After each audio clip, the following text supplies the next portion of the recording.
एकदम झणझणीत, तोंडाला चव नसेल तर तोंडाला चव आणून देईल अशी बोंबलाची चटणी, सुक्या बोंबलाची चटणी. चला पाहूयात कशी बनवायची.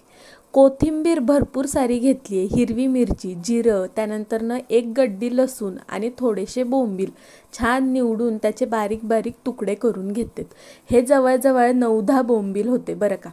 कोथिंबीर तेवढी जास्त घ्यायची आहे. इतक्याच साहित्यामध्ये एकदम 5-6 साहित्यात चवीपुरतं मीठ ते लागल अजून एवढ्याच साहित्यात बनवूयात. सर्वप्रथम आपल्याला बोंबील छान असे धुवून घ्यायचेत. पाण्यामध्ये, कोमट पाण्यामध्ये हे बोंबील टाका आणि छान खसखसून धुवून घ्या, म्हणजे त्याला असलेली एक्स्ट्राचं मीठ किंवा खसखस, रेती निघून जाईल. अशा पद्धतीनं बोंबील छान धुवून घेतले की ती एखाद्या चाळणीमध्ये किंवा कॉटनच्या फडक्यावरती सुकण्यासाठी ठेवून द्या. अगदी 2 ते 3 मिनटामध्ये हे बोंबील छान असे निथळून तयार होतात. तोवर आता आपण एक कढई गॅसवरती तापायला ठेवूयात. कढई छान तापली की त्यामध्ये आपण काढून घेतलेल्या हिरव्या मिरच्या छान टाकून द्यायच्यात.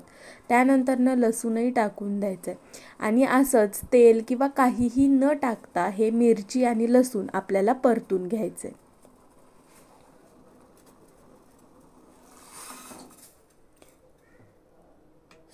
असंच एक 3-4 मिनटं परतल्यानंतरनं लसणाला आणि मिरचीला या पद्धतीनं काळे डाग पडतात. असे डाग पडेपर्यंत आपल्याला मिरची आणि लसूण भाजून घ्यायचं आहे. त्यानंतरनं एखाद्या प्लेटमध्ये काढून घ्या. आता त्याच कढईमध्ये आपल्याला 2-3 पळ्या इतकं तेल टाकायचं आहे. कढई छान तापलेली आहे, त्यामुळं ती पुन्हा नॉर्मल होऊ द्या आणि त्यानंतरनं बोंबील आपल्याला तळून घ्यायचं आहे. तुम्ही पाहू शकताय, डीप फ्राय म्हणा किंवा अगदी शॅलो फ्राय, पण अशा पद्धतीनं आपल्याला बोंबील तळून घ्यायचं आहे. फक्त तळत असताना फार तळायचं नाही आहे, म्हणजे अगदी लालसर किंवा काळपट करायचं नाही आहे, नाहीतर चटणीला धुरकट किंवा करपट असा वास येऊ शकतो. अशा पद्धतीनं थोडे थोडे करत मी बोंबील तळून घेते आणि एका प्लेटमध्ये पुन्हा काढून घेते.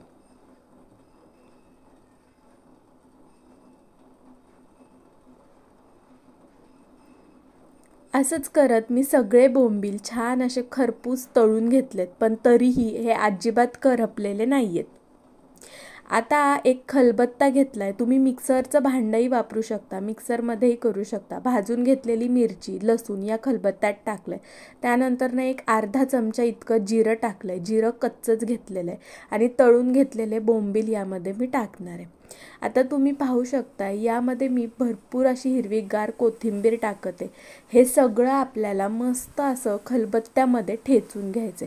बोंबील तुम्ही अगदी बारीक बारीक तुकडे करून घेऊ शकता किंवा याच अशाच कंडिशनमध्येही ठेचून घेऊ शकता. ठेचण्याचा कंटाळा असेल तरी ठेचा, कारण ठेचून केलेला हा ठेचा किंवा चटणी खायला एकदमच झकास लागते. नसेल तर खलबत्ता नसेल किंवा मग तुम्हाला ठेचायचंच नसेल तर मिक्सरमध्ये पल्स मोडवरती कमी जास्त करत फिरवा.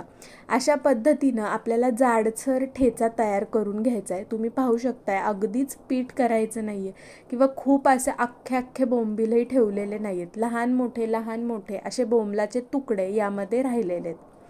आता हे पुन्हा एका प्लेटमध्ये मी काढून घेतले. आता त्याच कढईमध्ये थोडंसं तेल शिल्लक होतं, तेवढ्याच तेलामध्ये पुन्हा हा ठेचा आपल्याला छान परतून घ्यायचा आहे. परतला की ठेच्याला छान खरपूस खमंग असा टेक्स्चर तयार होतं आणि खायलाही खूप छान लागतो. आता थोडंसं अगदी चवीपुरतं मीठ यामध्ये मी घातलं आहे. बोंबलाला अगोदरच मीठ लावलेलं असतं, त्यामुळं मीठ अगदी जपून टाका आणि पुन्हा यामध्ये मी थोडीशी बारीक चिरलेली कोथिंबीर टाकते.